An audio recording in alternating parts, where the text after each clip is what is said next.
Now I have 3 layers, out of which 2 are external, which normally I wouldn't use on the coast of Spain. The outfit that feels perfect when you leave in the morning can be completely wrong 20 minutes later.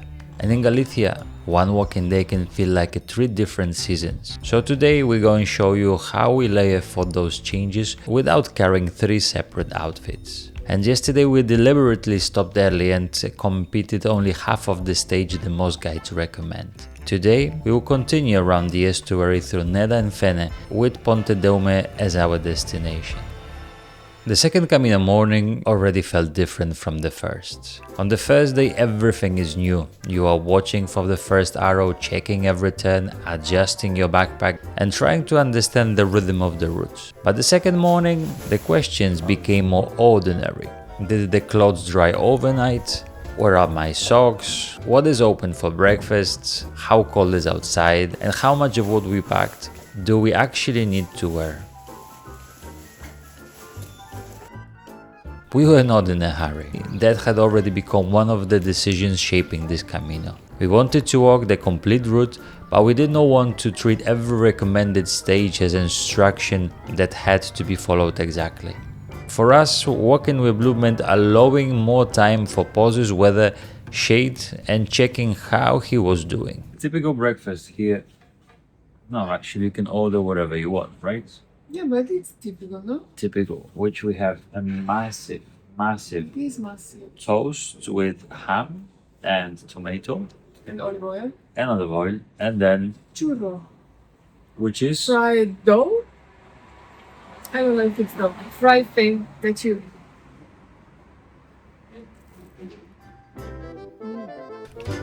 the morning felt cool and cloudy, and while standing outside the instinct was to dress until we felt comfortably warm. This is usually where the first layering mistakes begin. When you are standing still, your body is producing very little heat. Once you begin walking with the backpack, even on the relatively flat terrain, your temperature starts quickly rising. The outfit that feels perfect outside the accommodation may already feel excessive by the time you reach the first arrow. So our first rule is simple: start slightly cool. Not cold enough to be uncomfortable, just cool enough that walking brings you the right temperature rather than immediately pushing you beyond it. If you feel perfectly warm before taking the first step, there is a good chance you will be stopping shortly afterwards to remove something. Outside, Galicia had already started this morning without us. A bread van was moving through the neighborhoods delivering fresh bread to the people living along the route. For them, it was probably completely normal. For us, it was the first small curiosity of a day. These are the details you notice when you are walking slowly enough. Not the things designed for visitors, but the ordinary system that keeps a place alive. We had not been walking long before reaching the first route choice of the day. This is one of those places where looking at the route beforehand helps. The 2 options may eventually bring you towards the same direction, but it does not mean that you offer the same experience. The shorter options is not automatically the best one, but either is the longest. The right choice depends on the body, your time and weather, and what kind of day you want to have. On this particular morning, we had the time and energy to choose the route that let us experience more of this estuary. And by the time we had made the clothing decision we made outside the hotel was already beginning to change. Our bodies had warmed up, and the first layer had to be adjusted. A layering system is not simply wearing several pieces of clothing. 3 random shirts are still 3 random shirts. The system works because each layer has a different job. The layer closest to the skin helps manage moisture. The middle layer provides warmth, and the outer layer protects you from the wind and rain. You may wear all 3 together, 2 of them or just 1. But the point is not to create one perfect outfit for the whole day. That outfit probably does not exist. The point is to create combination that you can change quickly as the conditions change. Look, can you see it? And apparently, this is the alternative road. So he sent us to the alternative road by the river to avoid this national road. Yeah. Yeah? So on Gronze you can see the main road and alternative. Happy days. Great, right? Same kilometers. So you see, when it comes to planning your first Camino, one of the easiest way to get overwhelmed is trying to pull information from 10 different places and somehow turn them into the clear plan. That's why we used Gronze. Gronze is one of the oldest and the best known Camino planning platforms, and their website is specifically useful when you're still in the pre-Camino phase trying to make sense of it all. You can compare different routes, look at the stages day by day, check distances and elevations, see the towns along the way, and get a much clearer picture of what your Camino actually looked like before you even start. I say that matters because planning the first Camino is not only about building the most ambitious itinerary, it's about building one that fits your time, your body, and the kind of experience you want to have. And once you're actually out there walking, they also have an app for the Camino, which we use all the time. Remember, at gronze.com you can find it in the Apple Store, Google Play Store, and in the link just in the description. Eventually reached Neda. And the Neda is strongly associated with bread, which made it an important cultural stop and absolutely not an excuse to eat again. We've been pointed the bakery by the locals and they decided to conduct some various serious research. Pero más bueno. Wow. Más bueno que brioche. Hombre. Más bueno que brioche. Sí. Hoy palabras grandes, ¿eh? Sí. It's warm. Does it work? Oh, yeah. Didn't you go to just buy bread? Didn't we come here for the bread of Neda? This is the sweet bread of Neda. By that point we had been moving long enough to feel warm, but stopping changed it quickly. This is another moment when layering matters. While walking, the body produces heat. The moment you stop, it begins losing it. A layer you did not need 10 minutes earlier may suddenly become useful while you're standing outside the bakery or sitting with coffee. This is why the piece you expect to add or remove during the day should remain accessible. Do not bury the rain jacket, fleece or the wind layer beneath any other item in your backpack.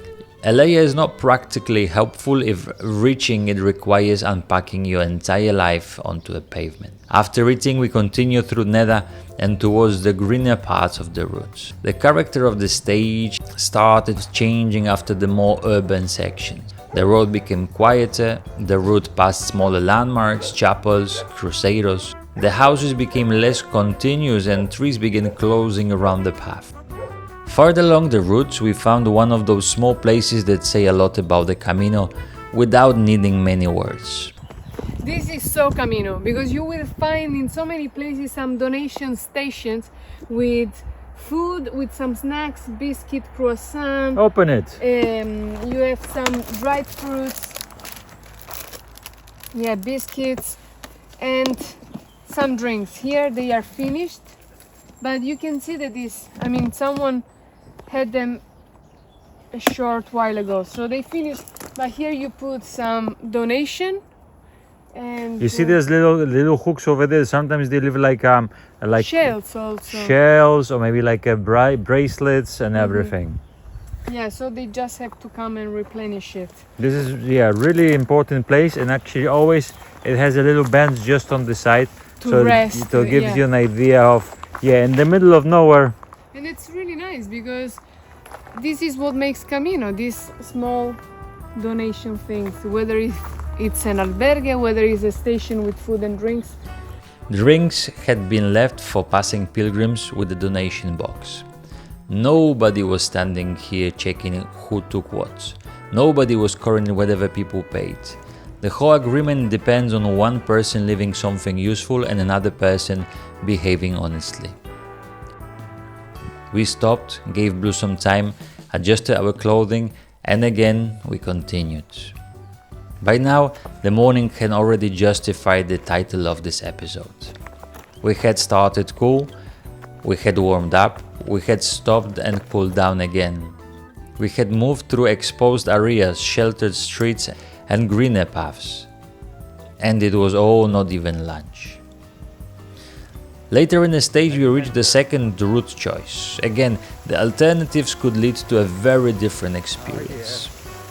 This is why simply following the nearest arrow without understanding the options can sometimes mean missing the route you would actually prefer.